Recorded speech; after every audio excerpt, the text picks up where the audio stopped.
Hi, this is Corey from Plaza Fitness Performance, and this is our 5 Human Movement Blueprint. So the 5 Human Movement Blueprint is designed for anyone interested in getting the best result they possibly can out of the time that they're investing in their fitness routine.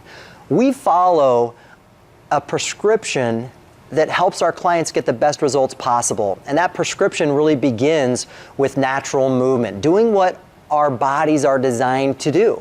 So the foundation of that is the 5 human movements that we emphasize. Every exercise pretty much falls under one of those, and it really helps guide us to help our clients achieve all the tremendous things that they want to achieve. So if you're lost, if you're not really sure where to start, this could be a tremendous asset. It could be a tremendous use of your time to understand these 5 different movements that I'll go over. I'll explain them, I'll demonstrate them, and hopefully you can start incorporating them into your exercise routine.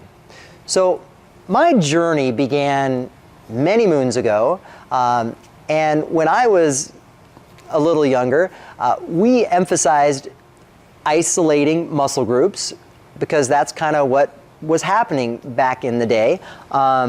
We ended up doing splits where you work, biceps and quads, or, chest and tris, or whatever splits you're doing. And that isolated philosophy is not really in line with natural movement because your body really functions as a system.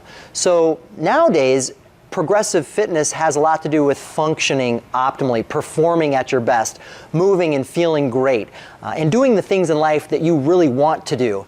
Me personally, I love basketball, I love hiking and tennis and golf and all sorts of activities. I'm a triathlete, and I want to function well. I want to feel strong, I want to move well, I want to look great.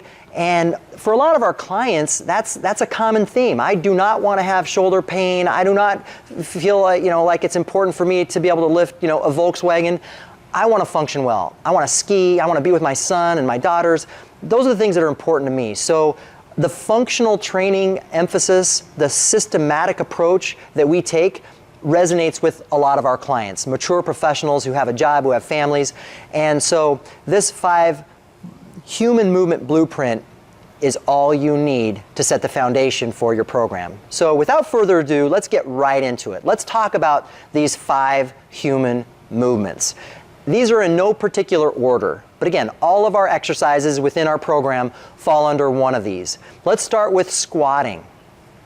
Squatting becomes an important human movement. We get in and out of cars. We go, to the bathroom, we getting out of a chair. I mean, we're sitting all the time. So the ability for us to squat properly is really important. And squatting properly, and a lot of clients can't squat at all. And if they can't squat, why in the world would we possibly potentially load that squat? So we have a saying within our environment that we don't want to put strength on dysfunction. So we want to assess their ability to squat properly. If they're not squatting properly, then we want them to go through some corrective exercises. You can check those corrective exercises out on our website. You can go to an organization like Functional Movement Systems and find out that type of information as well. But in essence, a squat is going to look something like that. That could be a body weight squat. You could goblet squat. You could single leg squat. You could do all sorts of different types of squats, but ultimately the squat becomes a very important human movement that we emphasize. All the muscles are working together. It's a beautiful performance that the body undertakes in terms of mobility and stability to perform that movement. So that becomes the first human movement. Another human movement that we emphasize is pushing.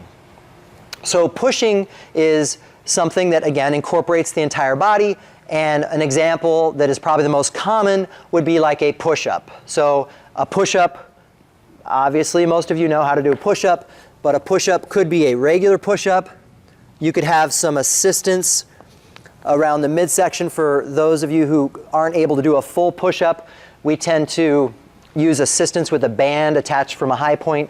Other than going to a modified push-up, you could do an incline push-up. Any type of pushing where a lot of different muscles are involved systematically is critical. So that becomes another human movement that we emphasize. A third human movement, hip hinging. So hip hinging really is the movement that most of our new clients are completely unfamiliar with. You start to hip hinge someone and they just might be completely lost. They may not have any ability to control their hips whatsoever. They just really don't know what's going on. The only problem with that is that hip hinging really allows us to get into the backside chain, all of these big metabolic drivers, the gluteals, the hamstrings, the low back, everything back here is considered the backside chain. And when we hip hinge, we're able to get into that. So great examples of a hip hinge type of exercise could be a swing, could be anything in that kettlebell family like snatching and cleans, deadlifting, anything that gets in that backside chain with an emphasis on a hip hinge with neutral spine is important. So the hip hinge is in this particular order, the third. The fourth human movement that I'll emphasize is a pull. So that pull could come in the form of a horizontal row, could be a pull up or a pull down, could be anything that is that pulling motion, could be single arm, bilateral stuff. Doesn't really matter, just the whole pulling component. So a lot of different types of exercises fall under that umbrella, but that is the fourth human movement that we emphasize. The fifth human movement that is emphasized within our entire program is a carry. And we do not program for flexion of the spine due to the negative impact that it might have on your vertebrae, on the risk of injury. So what we teach is we teach neutral spine. It's all Stuart McGill type of philosophy that you can look up. But we teach neutral spine and then stability within neutral spine. Whether you're squatting, whether you're hip hinging, whether you're pushing, whether you're pulling, whatever it is that you're doing, we want neutral spine. And then we want stability that protects the spine. And the carry is a great way to enhance the stability of your entire system. So a carry could include a single, like a suitcase carry, could be double, let's say double kettlebells with a farmer carry, could be rack carries, could be straight arm carries, could be a lot of different types of carries. You wouldn't even have to necessarily use a kettlebell. Maybe it's a sandbag, maybe it's other types of things. Also falling under that umbrella would be any stability exercise, could be planking, could be stir the pot, could be just a whole assortment of stability exercises that keep you injury resilient, emphasize neutral spine, and really help you build the foundation that performance and really power can sit on. So those are the 5 human movements that run rampant within our programming that we use on a daily basis to get the incredible results with the clients that we receive. So you've got number 1, as I mentioned, you've got squatting. Number 2, you've got pushing. Number 3, you've got hip hinging. Number 4, pulling. And number 5, carrying.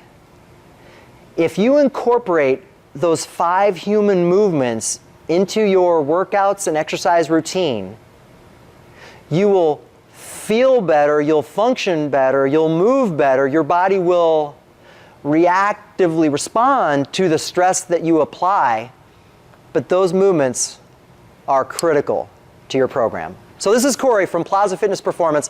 I hope you've enjoyed the 5 human movements blueprint. Take advantage of it.